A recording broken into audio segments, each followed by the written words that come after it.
The medical bay of the Galactic Coalition, Ship Harmony's Edge, hummed with alien technology that Commander Zethkar had never seen fail. Yet the human female lying on the bio-bed defied every prediction their advanced systems made. According to Vorthak Medical Science, she should have died 3 rotations ago. Her cellular regeneration rate is impossible, Dr. Veltara whispered, her 4 eyes blinking in rapid succession, a sign of deep confusion among her species. The plasma burns cover 60% of her body. No known species survives such trauma. Captain Sarah Chen had been found floating in the wreckage of her destroyed frigate, the Defiant Dawn, after the surprise attack on the Kepler station. The hegemony forces had torn through the human settlement like a plague, leaving nothing but debris and death. Chen had been the only survivor, pulled from her ship's shattered command deck with injuries that would have killed a Vorthak, Zalani, or any of the other Coalition species within minutes. But humans, Zethkar was learning, were different. Commander, Doctor, Veltara's voice carried the clinical detachment her people were known for. I recommend we prepare the memorial protocols.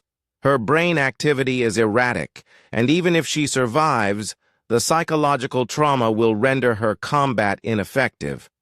Zethkar's mandibles clicked in disagreement. In his 40 cycles of military service, he had learned to trust his instincts about warriors. Something burned behind the humans' closed eyelids, something that their instruments couldn't measure. 3 days later, Sarah Chen's eyes opened. The first words she spoke weren't of pain or confusion, but of tactical analysis. "How many ships do we have left?" she asked, her voice raspy but determined. "What's the hegemony's position?" Dr. Veltara nearly dropped her medical scanner. "Captain Chen, you need rest. Your body has endured—" "My body will heal," Chen interrupted, struggling to sit up despite the protests from her bandaged form. "My people won't come back from the dead. Now answer my question, Commander Zethkar." The Vorthak officer found himself impressed, despite his species' natural skepticism toward emotional displays. "We have 12 ships remaining. The hegemony has withdrawn to the Nexus system, likely preparing for their final assault on Coalition core worlds." Chen's expression hardened. "They think they've broken us. They think one successful raid means we'll fold." She swung her legs over the side of the bio-bed, ignoring Dr. Veltara's alarmed protests. "They don't understand humans very well." Over the following week, as Chen's body continued its seemingly impossible recovery, she began attending strategy meetings. The Coalition commanders, representing 7 different species, had reached an impasse. The hegemony's technological superiority and numerical advantage made victory statistically impossible. Their own military doctrine called for strategic withdrawal and defensive positioning. "You're thinking like prey," Chen said during one heated discussion, her voice cutting through the polyglot chaos of the command chamber. "Every species here has evolved as either prey or ambush predators. You wait, you hide, you strike only when victory is certain."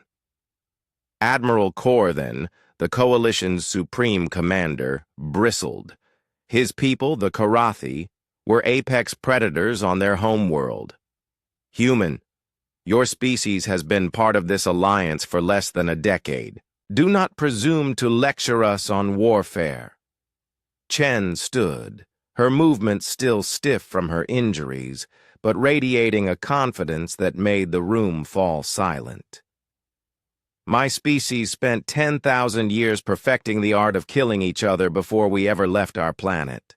We didn't evolve with natural weapons or superior technology. We survived by being more stubborn than everything that tried to kill us." She activated the holographic display, showing the hegemony fleet positions. "They're expecting a defensive response. They're preparing for siege warfare, for us to hole up in our fortified positions and slowly get ground down. What do you propose?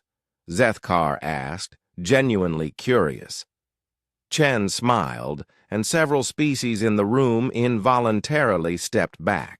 There was something predatory in that expression that transcended species barriers.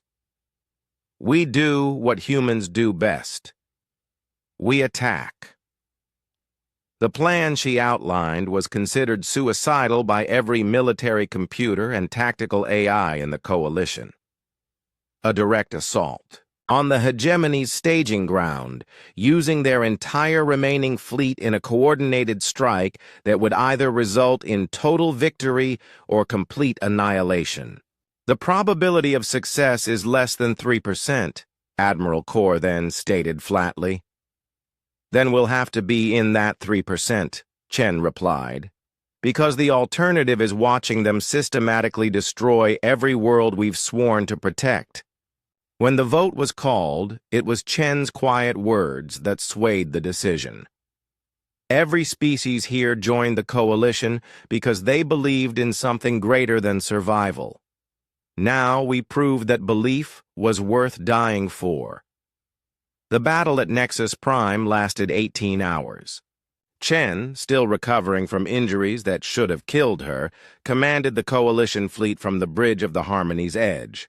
Her tactical innovations, aggressive maneuvers that ignored casualty projections, coordinated strikes that sacrificed defensive positions for offensive momentum, baffled both her allies and enemies. Human doctrine is insane, Zethkar muttered as he watched Chen order their flagship directly into the teeth of the hegemony's main battle line. No, Dr. Veltara said, watching the sensor displays with growing amazement. It's effective. When the hegemony flagship subjugator finally fell, its destruction sent shockwaves through the enemy fleet. The remaining hegemony forces, witnessing the impossible collapse of their supposedly invincible armada, began to retreat. In the aftermath, as coalition forces regrouped and counted their surprisingly light casualties, Admiral Kor then approached Chen on the bridge. Your species continues to confound our understanding, he said formally. How did you know the plan would succeed? Chen, exhausted but alive, looked out at the stars through the view screen. I didn't know it would succeed, but I knew that if we were going to die anyway, we might as well make it count for something. She turned to face the assembled command staff, representing 7 different worlds and ways of thinking. That's what humans do. We refuse to go quietly into the dark, and apparently that refusal is contagious. In the medical bay later, Dr. Veltara ran one final scan on Chen's injuries. The readings showed complete cellular regeneration, muscle tissue rebuilt, neural pathways functioning at optimal levels. How? The doctor asked simply. Chen smiled, the same expression that had unsettled so many during the battle planning. We're too stubborn to die when there's still work to be done. As the coalition fleet began its journey home, word of the impossible victory spread throughout known space. The humans, the youngest and seemingly weakest species in the Alliance, had done what mathematical certainty said was impossible. They had refused to accept defeat, and in doing so, they had taught the galaxy a new definition of strength.